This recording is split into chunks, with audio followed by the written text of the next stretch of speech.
everyone. I thought I'd do a quick video today to talk about when you're training with treats. How many of you have got dogs that won't sit or do a trick unless you're holding a biscuit in your hand? Sit. Yes. Okay. So this is really common. Most dogs, when they're first learning, will not work for you unless they know you have a biscuit in your hand. Sit. Down. Roll over. Yes. Okay. But when you don't have a treat in your hand, the dog stops working for you. So what that's caused by is when you're training with your dogs, dogs learn with hand gestures before voice, which means that your hand gesture for sit or down includes that treat in your hand because you've been using it as a lure. Right? So your sit hand signal looks different with a treat in it. Okay? So your dog knows how to sit with the treat and a paws up, good job, but doesn't know how to sit with the treat missing. Okay? So when you're training with them, we start with what's called a hand lure, which means treat in your hand, you lure the dog around. Cookie, come. Right, I'll show you. So we've got a treat in your hand, you lure the dog around, you can get the dog to sit by putting the treat above their head, beg, higher, treat on the ground, down, okay? Then you've got stand, things like this, but the whole time, spin, there's a treat in your hand and the dog is following that hand, okay? And that's how most dogs learn to start with. What most people then forget to do is get rid of the treat and give the treat after the dog has done something. So think of it like when you're using a lure, I know Cookie, this is a bribe. If you sit, you'll have this biscuit in my hand, okay? So you're teaching your dog that here is a reward or here is a bribe. Once you do it, you get a treat, okay? What we're trying to do is change it to, we're going to ask you, without a treat in your hand, to sit,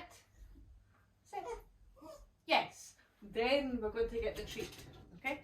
So what we're trying to do is teach the dog to work for an empty hand and then receive the treat as a reward rather than a bribe. What happens is, unless they know how to work without a treat in your hand, like most of you will probably find, the dog doesn't work unless they know you've physically got biscuits in your hand.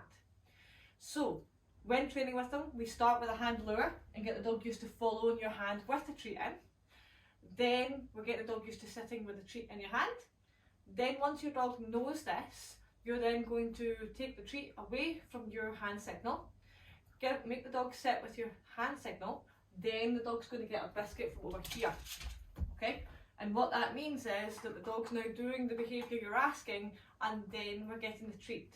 We're not using the treat to bribe the dog into doing something. So this means that as the dog gets used to it, your dog's going to start offering behaviours before they see what you're going to give them, and they're expecting their reward of some kind.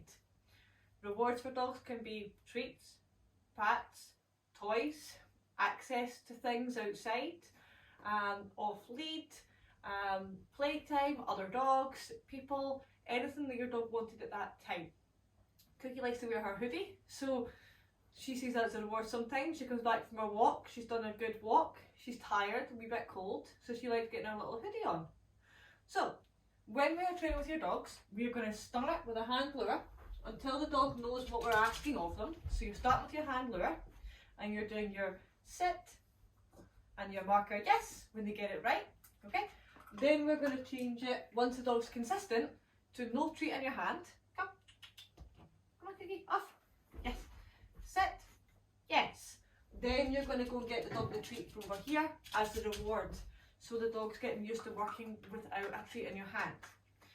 Once the dog is used to this, we can start doing several tricks without a treat in your hand, then give the dog a biscuit. So you could do sit, and down, touch, yes, and then go and give your dog a treat. So your dog is then learning to work 3 tricks for 1 biscuit, and the biscuit's not in your hand, the treat. So as they're getting used to it, we're going to keep reducing your hand signals as well. So to reduce a hand signal, so most dogs will only sit if you do that, right? And you'll notice I didn't say sit there. The dog will do it on a hand signal only. That's because, like we said before, dogs learn with hand gestures before voice. So that means the dog's not really listening to your voice very well. So we have to teach them how to watch your facial expressions and listen to your voice, as opposed to always looking for hand signals. Hand signals are great until your dog is into the woods, out of sight, and they can't see you. And you shout, Cookie come, and Cookie can't come because Cookie can't see that little come hand gesture, your usual Cookie come hand signal, right? So we need to teach the dogs to listen to our voice as well, so that when we can't physically see the dog's still going to respond. So to do that, what you do is you have your voice cue, and then you have a follow-up with your hand signal after a few seconds. So for example, you would say down, wait a few seconds to see what the dog does. If the dog downs, yes, give them a treat. If it doesn't, you're going to remind them what down is with your down hand signal. As soon as the dog downs, yes, they get a treat. As your dog gets used to that repetition of down, space, hand signal means down, treat, your dog will start filling in that gap in between. Your dog will start listening to the down word without you having to follow up with your hint, which is your hand signal. So, just to recap, we are teaching your dogs to work without a treat in your hand. So, first training, you start with a treat in your hand, sit, down, touch, good. Then we're going to change it, once your dog's consistent, to no treat in your hand. So you're doing sit and down, touch. That's a roll, touch, yes. Then they get a treat from over here, okay? Then you're going to start progressing to voice only with a gap in between. So for example, if we said, get her up and sit first, Cookie over here. Hold on, we'll use a treat to get you off your sit. Go find, right? We said Cookie, sit. And then they do it wrong. You follow up with your hand signal, yes.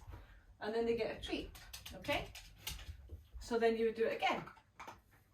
Cookie, sit. Now we're going to it down, so we're going to remind her. Yes. Good job. Right?